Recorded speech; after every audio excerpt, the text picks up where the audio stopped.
Polemik dalam batang tubuh organisasi perkumpulan Sulit Air Sepakat belum berakhir. Apa yang sebetulnya terjadi dalam batang tubuh organisasi Sulit Air Sepakat ini?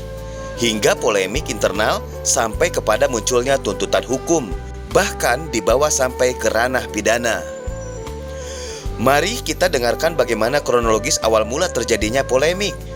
Dalam video ini terdapat pelurusan dialektika terkait isu yang beredar, juga edukasi untuk masyarakat Sulit Air Sepakat agar tidak terjadi gagal paham dan memahami polemik yang sebenarnya terjadi. Simak wawancara eksklusif pemimpin masa depan.id bersama Ketua Umum Presidium terpilih Dr. Haji Happy Bone Zulkarnain. Ya, mohon maaf nih saya langsung hadap ke Bapak karena ada hal mendesak, beberapa pertanyaan. Kita mundur ke beberapa tahun yang lalu, 2021 kalau nggak salah. Untuk kronologi terjadinya MUBES itu seperti apa, Pak? Kalau boleh diceritakan, Pak, biar saya paham juga, Pak, teman-teman. Ya, mungkin saya nggak bisa cerita terlalu detail ya. Tapi intinya adalah SAS ini beberapa waktu yang lalu itu terjadi perbedaan pendapat. Perbedaan pendapat antara DPP dengan DPC SAS yang tidak sepakat terhadap cara-cara yang dilakukan oleh DPP. Yaitu adalah memundurkan MUBES, ya. Karena MUBES itu harus dilaksanakan pada bulan Mei tahun 2021. Tapi ternyata mereka tidak melaksanakan itu, berarti itu adalah tidak sesuai dengan ADART. Nah, kemudian dimundurkan dengan cara pakai surat edaran. Lalu ada beberapa DPC yang kemudian tidak setuju. Lalu kemudian mereka protes. Tapi protesnya itu kemudian direspon dengan dilakukan pemecatan terhadap DPC itu. Padahal pemecatan itu tidak lazim digunakan dan tidak boleh digunakan. Kenapa? Karena ketua-ketua DPC itu diangkat dan dipilih oleh warganya, warga di daerahnya itu, gitu loh. Jadi bukan diangkat oleh DPP, ya, bahkan mereka mengimpeach DPP juga bisa sebetulnya, gitu ya. Tapi yang terjadi itu seperti itu. Nah, kemudian sampailah perbedaan pendapat itu dibikin pendapat hukum dari salah seorang tokoh ya SAS, salah seorang tokoh SAS, di mana tokoh SAS ini adalah mantan ketua umum SAS, mantan sekjen SAS, jadi orang yang sudah malang melintang lah di SAS ini, dan ahli hukum pula, yang notaris, ya, itu namanya Bapak Zarkasinuddin, sarjana hukum. Beliau mengatakan bahwa apa yang dilakukan oleh DPP itu nggak benar, gitu ya, dan ini masuk dalam ranah abuse of power. Abuse of power itu adalah melakukan semacam kesewenang-wenangan lah, ya, menjalankan organisasi ini dengan sewenang-wenang dengan cara-cara kekuasaan yang nggak benar, gitu. Karena ini organisasi sosial ya. Nah, kemudian setelah itu dipanggillah oleh ketua Dewan Pembina, yaitu Bapak Oso, Bapak Usman Sabtaodang, ya, Bapak Usman Sabtaodang. Itu karena beliau itu ketua Dewan Pembina, beliau tuh ingin menyelesaikan perbedaan pendapat ini supaya jangan melebar, gitu. Ya, supaya jangan melebar. Lalu diundanglah beberapa tokoh, diundang kemudian ketua umum DPP SAS-nya, sekjennya, gitu. Nah, lalu kemudian saya juga termasuk yang diundang di situ. Alhamdulillah di situ disepakati. Apa yang disepakati? Yang disepakati adalah bahwa DPP akan melaksanakan MUBES sesuai dengan jadwal yang ditetapkan sebelumnya, gitu ya, dan sesuai juga dengan ADART. Itu kesepakatan itu ditandatangani pakai foto-foto dan sebagainya, gitu ya. Kita udah pada senang aja, jadi artinya nggak akan mungkin lah terjadi perbedaan pendapat yang menuju konflik, gitu.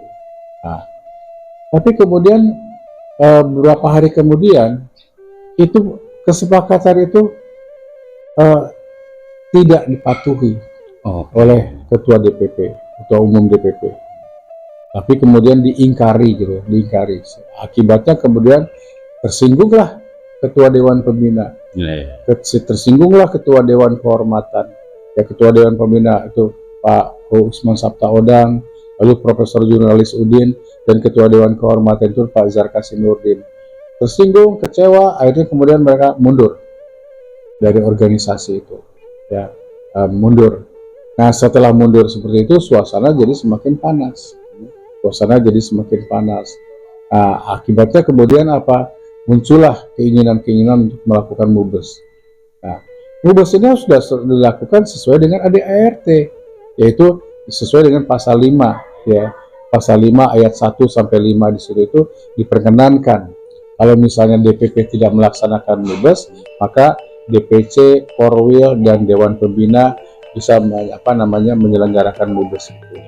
Dibuatlah panitia dan kemudian singkat kata terjadilah mubes di Sulit Air. Oke, pada tahun 2021. Ya, dan izin produk mubes 2021 itu SK. Produk mubes 2021 itu adalah dimunculkannya presidium. Oke. Ya, di mana ketua umum presidiumnya ditunjuklah saya, Epi Bone, dengan presidium yang lain yang jumlahnya ada 13 orang. Nah, dalam perjalanannya saya lihat ini, ya, oh ini benar nih, kayak udah dilakukan mubes apa segala macam. Tapi bagaimanapun kan legalitas itu kita perlukan. Ya. Yang mengeluarkan legalitas itu adalah Menteri Hukum dan HAM gitu loh. Saya lihat waktu itu legalitas kita nggak ada. Karena legalitas ini tidak ada, saya kemudian mengundurkan diri. Nah, kenapa? Ini sama saja kita punya mobil, tapi nggak ada BPKB-nya. Iya nggak? Nggak ada STNK-nya, nggak ada BPKB-nya. Ini mobil bodong ini. Makanya kemudian saya pikir saya nggak mau. Lalu saya dengan berat hati saya mundur dari ini, dari pencalonan, dari pencalonan, dari penetapan yang sebagai ketua umum itu. Tapi dilalah kemudian yang terjadi adalah ini panitia-panitia ini rupanya bergerak ke Kumham. Oke. Ya, setelah mereka meminta validasi di notaris, ya, di notaris divalidasi, kemudian disusunlah permohonan untuk mereka mendapatkan SK, ya, ke Kumham. Kemudian disampaikan ke Kumham, tentu Kumham juga menganalisanya, ya, dengan sebaik-baiknya. Lalu setelah dianalisa oleh Kumham menganggap bahwa mubes ini benar, ya. Kemudian apa yang disusun oleh notaris juga benar. Maka kemudian karena itulah kemudian Kumham melegalkan hal tersebut, maka keluarlah SK. Nah, inilah SK-nya yang Anda lihat ini. Yeah. Ini SK nomor AHU 00001 AH 0108 tahun 2022 tentang persetujuan perubahan perkumpulan Sulit Air Sepakat. Ya, ini seperti ini ya. Si SK-nya itu. Nah, kemudian muncullah gugatan sampai disebut bahwa notaris ini notaris bodong. Dan notaris bodong, notaris yang tidak berkualitas, macam-macam lah yang dihinakan kepada si notaris ini. Kalau menurut saya, kalau notaris disebut notaris bodong, ya berarti Kumham juga bodong dong. Iya. Ya nggak? Kena juga iya, Kumhamnya. Semua kena. Kenapa dia udah jelas notaris bodong kok mau dia sahkan, gitu kan? Ini jadi persoalan gitu. Jadi akhirnya kemudian yang digugat ini adalah Kumhamnya. Yang saya kaget, gugatan ini bukan cuman di petun, tapi ada gugatan perdatanya. Ada perdatanya juga. Dan ada tuntutan ganti rugi. Ganti ruginya juga nggak tanggung-tanggung, yaitu adalah 11 miliar. Apa ya? Terdiri dari 1 miliar karena kerugian material, dan kemudian 10 miliar itu non material. Wow, gitu. Besar sekali, Pak. Saya juga heran ini, apa yang dirugikan di situ ya? Jadi ya. Kemudian siapa yang dirugikan? yang konkretnya seperti apa gitu loh. Karena apa? Ini organisasi sosial. Kalau organisasi sosial ini kita pastabil khairat.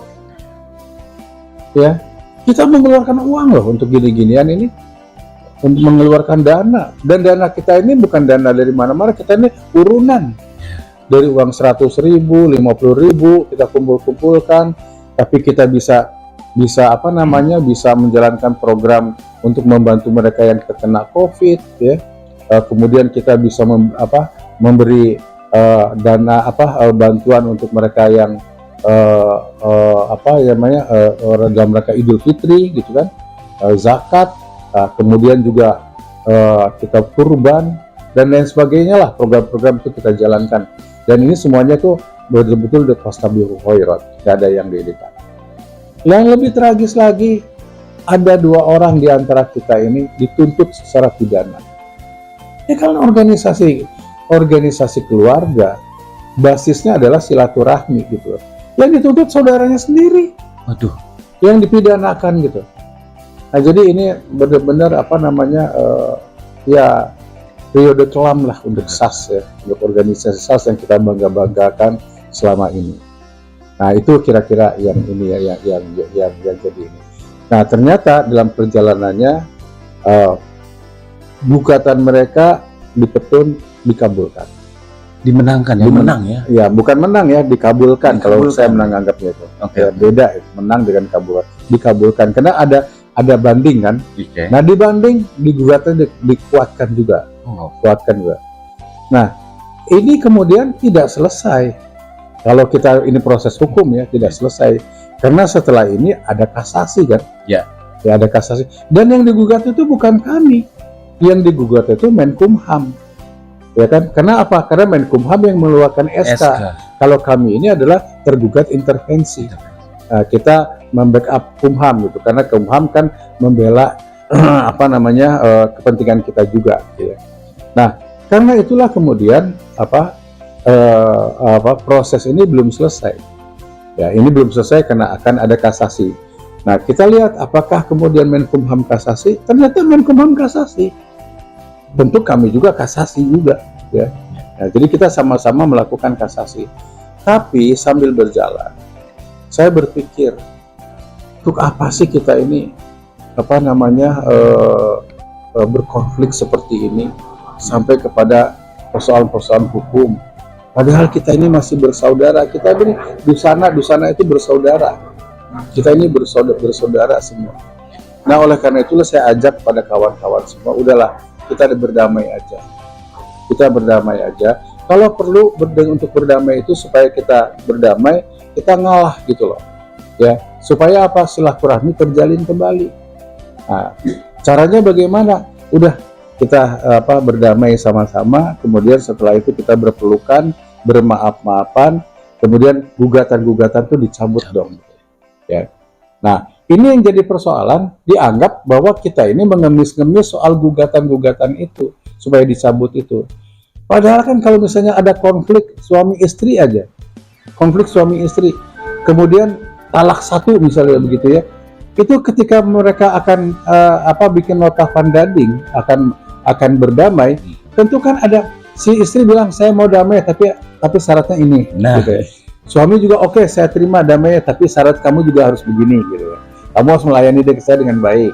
Harus si istri bilang kamu jangan KDRT segala macam, jangan sewenang-wenang terhadap saya. Kan nyambung. Yeah.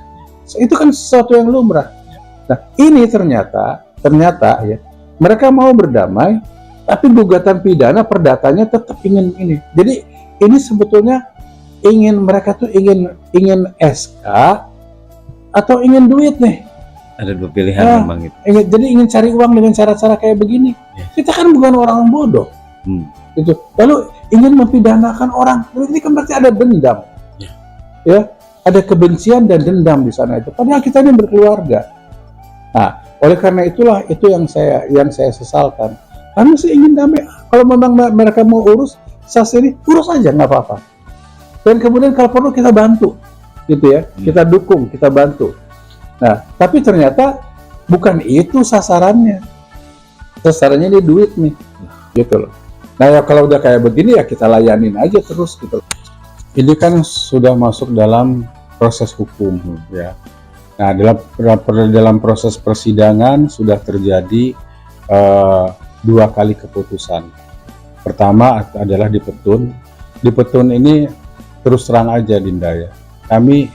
Saya diamanahkan oleh Profesor Jurnalis Udin bahwa kita menjalani proses hukum ini dengan sebaik-baiknya.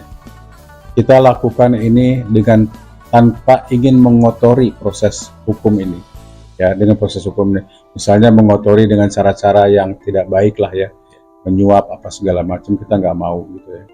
Nah, oleh karena itu kita laksanakan dengan sebaik-baiknya juga. Dengan sebaik-baiknya juga. Ternyata gugatan mereka di Petun dikabulkan. Ya. Kemudian banding. Dibanding keputusan hakim yang di Petun itu diperkuat. Tapi kemudian ini apakah dengan ini sudah selesai? Belum. Tapi yang anehnya pengacara mereka itu kemana-mana mengatakan bahwa kami sudah memenangkan kasus hukum ini, gitu ya, baik secara de facto maupun de jure. Teman-teman pada bingung, saya juga pada bingung. Ini kenapa kok ngomongnya kok kayak begitu? Ini ngerti hukum apa enggak? Saya juga bingung, pengacara itu ya Pak ya? Pengacara. Aduh, mohon maaf. Nah ini kita sayangkan gitu loh, karena ini akan menyebabkan warga menganggap wah ini sebetulnya sudah selesai nih, tapi yang masih ada kasasi, satu pihak seakan-akan nggak mengakui gitu kan nggak boleh, ini tidak mendidik namanya, tidak mendidik. Kalau memang kasus hukum ya kita secara fair lah laksanakan nih kasus hukum ini dengan sebaik-baiknya. Nah setelah kemudian banding kemudian ada keputusan hakim, masih ada yang namanya kasasi. Nah di kasasi ini kan yang digugat kan Menkumham. Yang digugat Menkumham. Sekarang kita lihat Menkumhamnya ini kasasi apa enggak, gitu kan? Kalau Menkumhamnya mengatakan ya kami mengakui itu dan kami tidak kasasi. Oleh karena itu berlaku ini keputusan hakim, dan kalau keputusan hakim berlaku maka gugatan itu harus SK itu harus dicabut oleh Kumham. Kumham menolak, gitu loh. Kumham menolak. Dia merasa bahwa apa yang dia lakukan itu alasan hukumnya cukup kuat. Dia mengeluarkan SK itu. Oleh karena itu kami kasasi, dia bilang itu. Dan saya tanya kasasi nggak? Kasasi, kami kasasi Pak. Oke, kalau Anda kasasi, kita sebagai tergugat intervensi juga akan kasasi. Nah setelah kasasi ini nanti itu dilihat di Mahkamah Agung yang memutuskan bagaimana ini, apa hasilnya.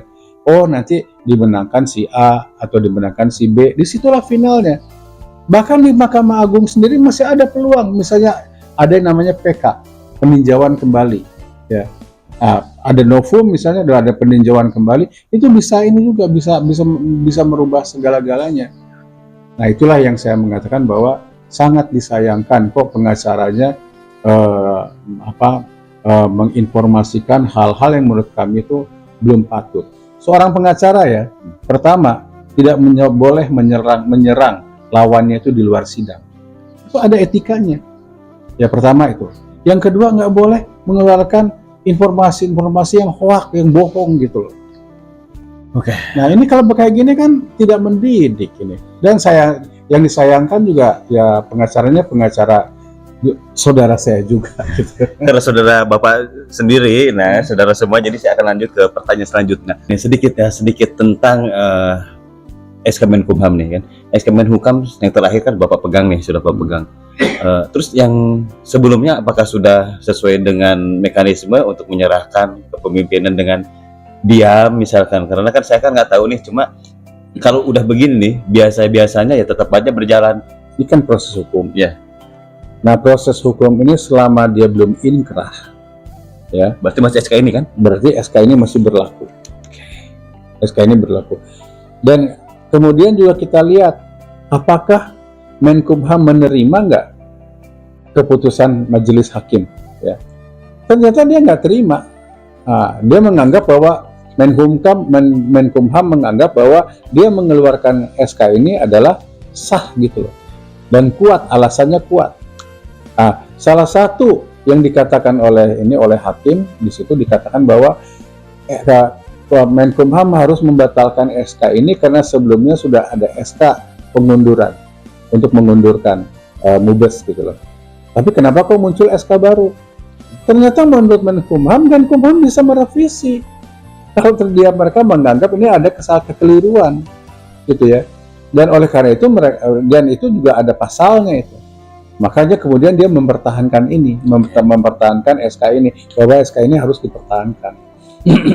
Nah, jadi artinya sampai sekarang ini udah masuk ke Mahkamah Agung. Dan nanti di Mahkamah Agung inilah mungkin finalnya, gitu ya. Kalau finalnya di Mahkamah Agung, kalau misalnya kemudian kami kalah, ya secara kesatria kita terima dengan senang hati. Silahkan jalankan si organisasi ini dengan sebaik-baiknya. Kalau kami menang bagaimana? Kalau kami menang, saya sih masih ingin berpikir, serahkan aja juga ke mereka juga. Kalau mereka masih ngotot ingin ngejalanin, ambillah, jalanin aja ini. Tapi kita selesai, kita berpelukan lagi gitu loh. Yang saya lihat ini kelihatannya ini arahnya itu bukan itu. Ini ada arah ingin dapat duit dengan cara kayak begini gitu ya.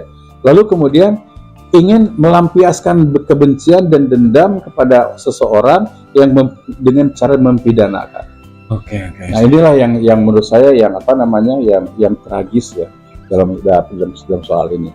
Kalau saya, karena kita mendapatkan SK dari negara, kita menjalankan itu aja, menjalankan tugas SK itu kan, gitu loh. Apa yang dikeluarkan oleh SK itu, kalau negara kemudian mencabut ini, ya kita juga berhenti. Oke. Serahkan aja gitu loh. Jadi nggak ada keinginan untuk ambisius ya, secara ambisius ingin mengambil ini, apalagi melakukan disebut perbuatan melawan hukum kayak gitu. Ngapain yang begini kita harus melawan hukum? Iya. Gitu. Masih banyak kerjaan yang lain. Paham Bapak. Nah, izin sedikit Pak Happy. Ini kan SK kan di Bapak. Terus yang di sebelah sana nih, kawan-kawan Bapak juga, saudara-saudara Bapak juga yang di sana, apakah sudah menghentikan aktivitasnya gitu kan, atau masih? Oh enggak, semakin ini dia, semakin bersemangat gitu ya. Bikin acara ini itu harus, sebenarnya kan dengan ada ini pakai logo aja nggak boleh. Iya. Karena sedang dalam proses konflik di hukum kan. Iya. Tapi mereka nggak peduli ya, tapi nggak apa-apalah kalau mereka nggak ngerti untuk apa kita paksa-paksain. Jadi, mohon maaf nih Pak Happy, saya tuh kawan-kawan di Sulit Air Sepakat ini banyak Pak. Ya. Karena kan yang saya tahu Sulit Air Sepakat ini organisasi yang berasal dari kampung yang mendunia. Justru ini jadi contoh yang baik buat organisasi yang lain. Lakukan crowdfunding untuk melakukan banyak hal seperti banyak yang bisa jadi dilakukan. Gini Dinda, udah banyak tokoh yang ingin mendamaikan ini. Bahkan sampai Gubernur Sumatera Barat itu juga sampai mengundang kita secara khusus, kita berdamai. Kami datang, tapi dari pihak mereka nggak ada yang datang, satu orang pun gitu loh. Aduh. Jadi ini sebetulnya gimana ya? Ini organisasi ini sebetulnya dibuat dalam rangka membangun silaturahmi. Tapi gara-gara organisasi silaturahmi jadi rusak, gitu kan? Nah ini yang kami sayangkan. Oleh karena itu, kalau saya mengharapkan endingnya ya, kalau Anda tanya endingnya kita mengharapkan ya udahlah, ini biar aja berjalan dalam proses hukum. Tapi kami masih terbuka dengan perdamaian. Kalau ada perdamaian, kita siap, asal perdamaian bermartabat gitu. Di mana perdamaian itu, mari kita bermaaf-maafan, berpeluk-pelukan, cabut gugatan-gugatan itu, kita bersatu kembali, gitu ya. Itu. Dan kalau mereka masih menginginkan juga bersemangat, ambillah ini, walaupun ini legalnya berada di kita nih, ambil, nggak apa-apa. Wow. Iya, ambil, asal kita bersatu, gitu. Asal kita bersatu kembali. Jangan sampai gara-gara ini rusak silaturahmi kita. Tapi kenyataannya ternyata ini malah ditampik oleh mereka. Oke, Pak Happy, sebetulnya pertanyaan saya dan titipan dari kawan-kawan saya dari Sulit Air sudah saya sampaikan dan sudah Bapak jawab semua. Cuma ada satu pertanyaan yang menggelitik di saya terkait Sulit Air Sepakat ini dibentuk oleh siapa? Dan tujuannya apa Pak? Kalau boleh tahu nih Pak, kenapa begitu penting gitu? Ini sejarahnya panjang ya. Kalau gitu sedikit aja Pak. Nggak bisa dibicarakan di sini terus. Ini nanti habis waktu Ya, kita. sedikit aja. Sedikit aja. Ini kalau kemudian kita lihat sejarah, ada dulu namanya Datu Bangki. Ya, Datu Bangkit. Datu Bangkit itu kalau bahasa Indonesia Datu Bangkit ya. Ya. Mungkin yang membangkitkan atau apa gitu dipandang itu dulu itu pada tahun 1912. Jadi jauh dari sebelum kemerdekaan itu mereka sudah membangun namanya SAS ya, membangun namanya SAS. Tapi kemudian pada tahun 1970 dibuatlah konferensi di Ciloto, lalu legalitasnya diinstitusionaliskan lah gitu, supaya betul-betul menjadi sebuah organisasi yang benar. Dan ketika zamannya Ketua Umum Pak Zarkasi Nurdin, itu SAS ini kemudian dilegalkan lagi di Kumham, di Menkumham, maka keluarlah SK Kumham itu. Nah, jadi ini luar biasa perjalanannya. Intinya adalah dalam rangka membangun silaturahmi gitu loh. Dan ini cabangnya di mana-mana. Di Indonesia aja ada sekitar 98 cabangnya ya, di Indonesia dan di luar negeri ya. Jadi ada di Indonesia dan di luar negeri kita punya cabang-cabang, dan kita punya aset properti-properti yang jumlahnya cukup besar gitu.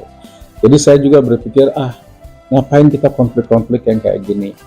Saya mengatakan ini konflik-konflik kayak gini ini, saya sadari juga gitu ya, bahwa ini saya juga udah terperangkap dalam ikut-ikutan, padahal tadinya saya nggak pernah ikut-ikutan yang begini gitu ya. Tapi ya udah masuk dalam sini ya, ini saya renungkan, ini kalau konflik ini berlama-lama ya, yang kita perebutkan apa? Nggak ada yang kita perebutkan sama sekali. Apakah kemudian ada target politik? Nggak ada. Ya, apakah di sini kemudian ada jabatan yang kita nggak ada juga. Jadi ini konflik begini ini pepesan kosong ya, menang jadi arang, kalah jadi abu. Ini sering dipelintirkan seakan-akan kalau saya ngomong gini melecehkan SAS, bukan melecehkan SAS, konfliknya ya, menang jadi arang, kalah jadi abu. Daripada kayak gitu mendingan kita ayolah kita bermaaf-maafan lah, berpeluk-pelukan gitu. Itu yang saya, jangan ada kebencian.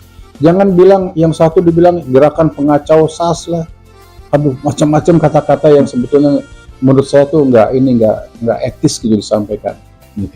Lebih baik sekarang ini mari kita sesama saudara ya, sesama warga Sulit Air yang kemudian juga ini legacy dari orang tua kita.